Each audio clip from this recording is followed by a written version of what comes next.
That theme song, those words, those cheesy effects, this episode's gonna party like it's 1999. Hello again, and welcome to a new feature called Power Rangers Riffs. I thought about doing this feature in several different ways in order to pass the time between Nickelodeon's infamous breaks between new Power Rangers episodes. Now I have a way to do it.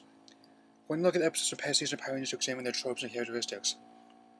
Often it'll be episodes from seasons where I've seen their Sentai counterparts. If I haven't seen the Sentai that corresponds to that season or episode, I'll watch it for a frame of reference. I have sources that are very good about subtitling those episodes, so to kick this feature off, I look at the very first episode of Power Rangers for the franchise's 20th anniversary, Day of the Dumpster. Based on the Super Sentai season Kyoryu Sentai Zyuranger, this writing marks the 20th anniversary of its first episode of airing this episode on Fox Kids. Since then, Power Rangers left at its mark on pop culture in a big way. Opening up pair of astronauts on a mission to the moon. Indeed, aware of the oddity of it being studied in space and how obvious the Japanese actors are in the spacesuits. By the way, in Zyuranger, it turns out they were on a mission to a whole other planet. So the astronauts finally station up to the first logical thing. Crack it open, releasing the alien monsters inside. Introduced to Empress Rita Repulsa and her minions Fister, Squab, Babu, and Goldar. So they can, after 10,000 years of slumber, announce her intent to, what else, take over the world. Of course! By the way, her counterpart, Bandora, had been asleep for 170 million years. They cut to Angel Girl, Jim, and Juice Bar. The shot inside reveals a very 90s look about everything. The clothes, hairstyles, and interior decoration have a motif that says, "Hello, Time Traveler, welcome to 1993.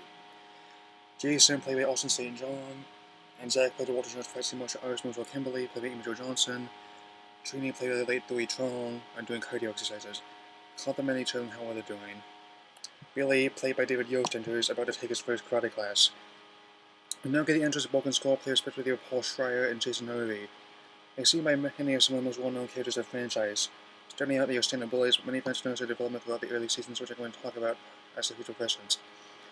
They lunge after Kimberly and Trini, who promptly flip an overhand on a pair of gym mats. Kimberly then suggests joining Jason's karate class. At Rita's palace, she has Spencer start making petty patrollers, and Goldar says he will lead them down. Notice that Barbara Goodson has a high-pitched voice down, but Richard Epka has really gone in the gravelly voice Goldar is known for. Another thing, I noticed Zyuranger bore a lot of similarities to the Wizard of Oz, with Bandora representing the Traverse. Goldar's equivalent, I forget his name, I had to look up a morphing grid representing the flying monkeys. Back on Earth, the karate class has begun. Billy is not all that confident in his ability, but Jason says he's doing fine. Notice when Billy starts out, he's not that confident in his ability, but gets to be aggressively better fighter as the show goes on. Also know that David Yost are genius before appearing on the show, and Austin St. John was established martial arts before starting a successful mixed martial arts fighting career. Bulk and Skull enter, are eager to start fighting. Jason points out what they're learning for defense and says to show Bulk some more techniques. Bulk tries a more advanced kick and falls on his face. So right now, Bulk and Skull are the comic relief characters. After class, Billy's still unsure of himself, but Jason, Trini, and Zach can encourage him. Renee comes over with the drinks, but then a massive earthquake occurs. We cut to the command center where Alpha 5 is worried. Much like C-3PO, he's intelligent, but also a bit of a whiner. Zordon tells him to teleport to them, and I quote, 5 or the bearing of emotional use. Alpha replies, "No, not that, not teenagers." So with the push of a few buttons, Jason, Billy, Zach, and Trini and Kimberly are teleported to the command center. Everyone that's in all the command center and upon their arrival. Notice that in Zyuranger, it's more like a stone temple that 5 prehistoric warriors will be in, while here it's more technological looking. Billy starts fiddling the controls and Alpha loses balance. He picks him up and notices like nothing I've ever seen. Zordon and Alpha introduce themselves, saying the Earth is in danger, they've been chosen to save it. Zach is doubtful about this, and Zordon encourages him to look at the viewing globe. Then sees some of the Zyuranger footage that couldn't fit anywhere else. Rita's riding this old big wheel bicycle while Goldar's flying next to her, giving some way to hold Wizard of Oz parallel. Zordon tells of her plans world domination. Zordon has chosen then to form an elite team to battle Rita. Bigger empires drum dinosaurs. Yeah, the 90s was a bit of a dinosaur craze, and it was particularly big in 1993 thanks to the release of Jurassic Park. At that moment, the Power Morphers put on their belts, and they are told to hold them on, call them in with the dinosaur in times of trouble. They shall morph into the Power Rangers. Most of they're using the Italian toy morphers as props, which is done quite often by Power Rangers and Sentai. The correct size and color needed, and helps the toy maker both series man has a major back of them. Zordon only goes over the giant robots of the series, Zords. Jason, the Red Ranger, will command the Tyrannosaurus Dinosaur. Zach, the Black Ranger, will command the Mastodon Dinosaur. Kimberly, the Pink Ranger, will command the Pterodactyl Dinosaur. Ray, the Blue Ranger, will command the Triceratops Dinosaur. Trini, the Yellow Ranger, will command the Saber-Tooth Tiger Dinosaur. These will then combine the Megazord. This is one of the most iconic robots in the past 20 years. Put simply to a young boy, robots are awesome, dinosaurs are awesome, combine the two and you have it be a young boy's dream. They're all unsure about what's going on, but John encourages them to leave, saying, let the power protect you. The group exits the command center and Simondia's Bird Institute. The campus is often used as a filming location because of its unique architecture. It has been matted in Hunter Vasquez rocks, even more common filming location. So as most well-known since doubling for many alien planets in Star Trek over the course of the franchise's near 50-year history, it even shows up in parodies of the series. Back on the moon, Rita is surprised that Vince Zordon's resorting to teenagers. Vince almost has a first batch of parties ready. If they don't finish them, they can easily make more. Let me tell you, they have plenty of reserves for that. As teenagers come down the mountain, they reflect on what just happened. Lisa is eager to take Zordon up and solve it, but Trini is unsure. Zack is even weirded out as when he will be able to just spoke with floating head in the tube. He looks at them and time has come to send down the parties to take care of them. So we get the very first fight scene of the entire franchise. We're going to be talking a lot about how fight scenes from the Power Rangers change over the course of the franchise, as well as the fight scenes of the Sentai village. Right now, let's have a look at the first battle of the putties. Zack is a dance battler, pioneering his own fighting style of hip-hop kiro. He is strong and capable of quick thinking. Trini is a master of fighting styles of Orient. Billy is analytical and careful, even putting away his lens before he starts fighting. Kimberly is nimble, integrating her gymnastics into her fighting style. They manage to hold their own, but are ultimately thrown to the ground one by one. Also going to be looking at how the Ranger teams fare in unmoored fight scenes.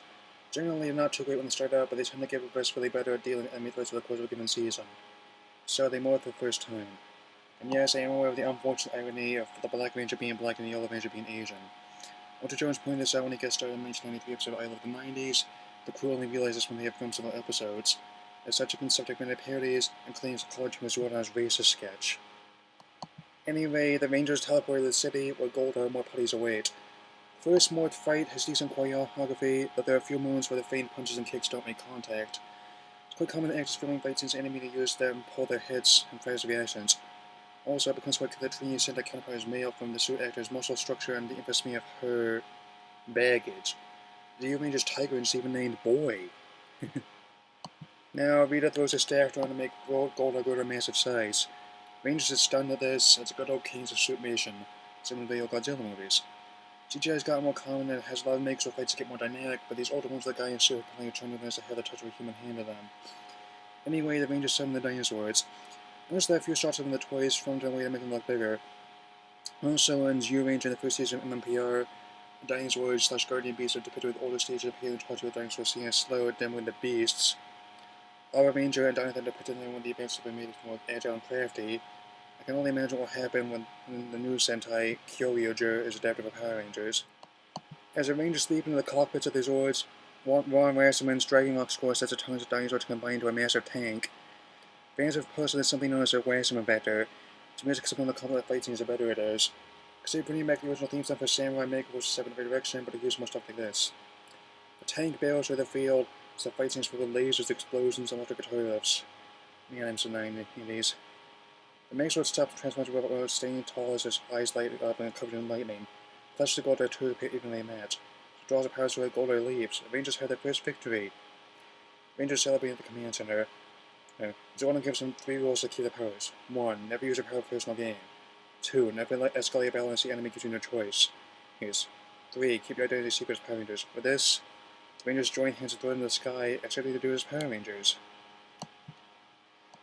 So, how does this episode hold up? I can say it definitely has aged. Writing, acting, production managed to be very cheesy, but I can say that adds to the appeal of having a lot of influence from the Silver Age comic books 1950 sci-fi films. And Carr even says, Power Rangers is supposed to be cheesy. With this in mind, I'm glad I watched this episode again and not be keeping around. So, I'm going to say watch it. So Megaforce starts up again in September and anticipating more breaks between new episodes. Do more of these Power Rangers riffs in between those breaks. Thanks. Super Megaforce will start in 2015. I've been watching quite a bit of Go Station and Go Catch to get ready for that. As for merchandise, I plan to get the remaining Samurai Ranger figures, order the Legacy Power Morphin and Legacy movies from the Toys R Us website has been both ready home shipping. May the power protect you.